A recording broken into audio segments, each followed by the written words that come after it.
Durante generaciones han sido muchos los que para combatir la sed han recurrido a una de las bebidas más famosas y mediáticas del planeta. En efecto, estamos hablando de la Coca-Cola, pero seguro que la mayoría de quienes a menudo disfrutan de esta refrescante bebida no conocen su origen. De hecho, hay que remontarse a los Estados Unidos de finales del siglo XIX para saber cómo empezó esta historia.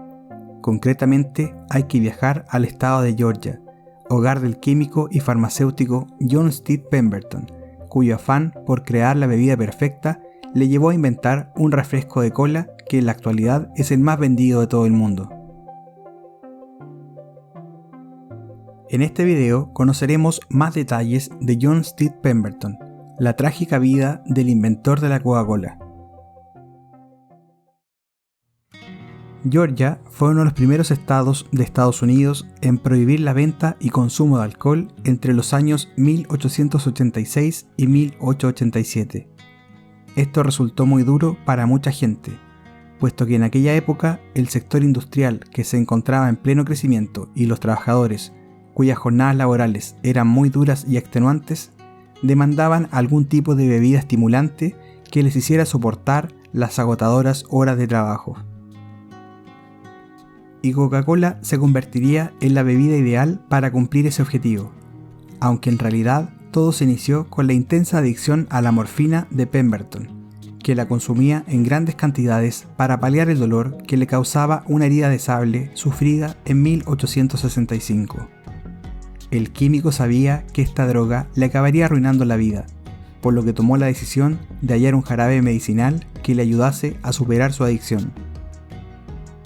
John Steed Pemberton nació el 8 de julio de 1831 en Knoxville, en el estado de Georgia, donde asistió a la escuela de la localidad de Roma.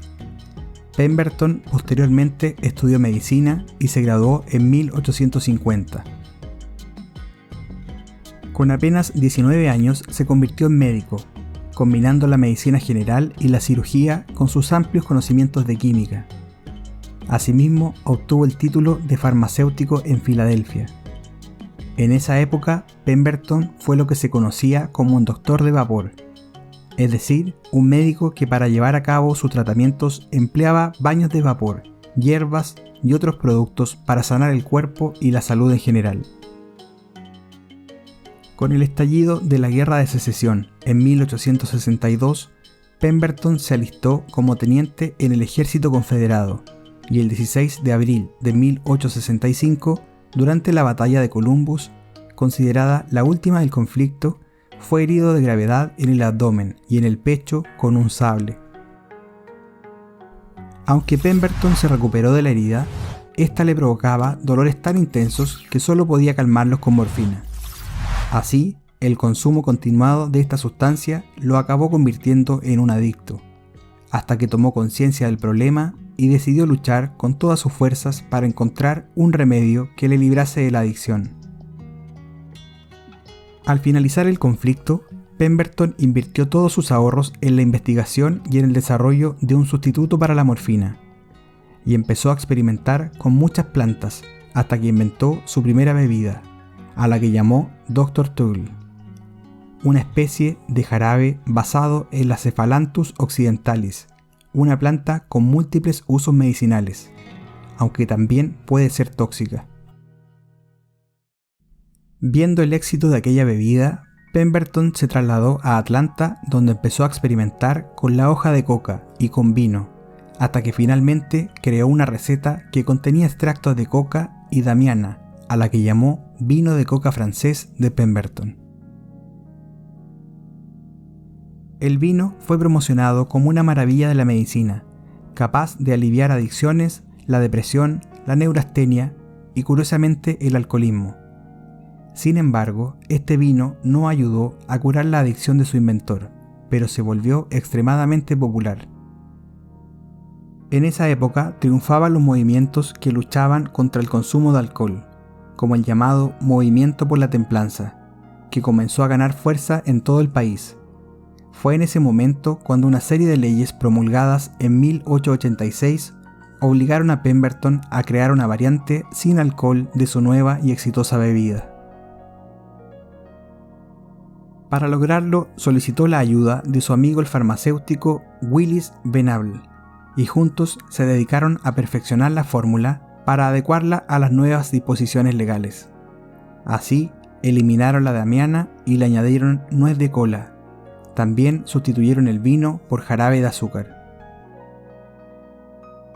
Tras ello, mientras Pemberton estaba preparando un vaso de la nueva bebida, mezcló sin querer el jarabe base con agua carbonatada, convirtiendo su vino medicinal en una bebida. Sería uno de los socios de Pemberton, el experto en marketing Frank Mason Robinson, a quien se le ocurrió el nombre y el logotipo de Coca-Cola. Robinson sugirió que la denominación de la nueva bebida combinase el nombre de sus dos principales ingredientes: hojas de coca y nueces de cola, Coca-Cola, y para el logotipo pensó en usar las dos C en mayúscula, puesto que estaba seguro que visualmente destacarían más, y también decidió escribir el nombre en caligrafía Spencerian, un tipo de escritura que en aquel momento era muy popular en Estados Unidos. Las primeras ventas de aquella nueva y chispeante bebida fueron en la farmacia Jacob de Atlanta, y se servía en vasos de 5 centavos. Pero no todo salió como Pemberton esperaba. Los problemas financieros derivados de su adicción a la morfina lo llevaron a vender e incluso a regalar parte de su empresa a diferentes compradores. Finalmente, en 1888, Pemberton se vio obligado a vender la fórmula de su bebida a Asa Griggs Candler, un magnate y político estadounidense, que a la postre sería el fundador de The Coca-Cola Company, por un valor de $2.300. A partir de entonces, la marca Coca-Cola se extendió como la pólvora.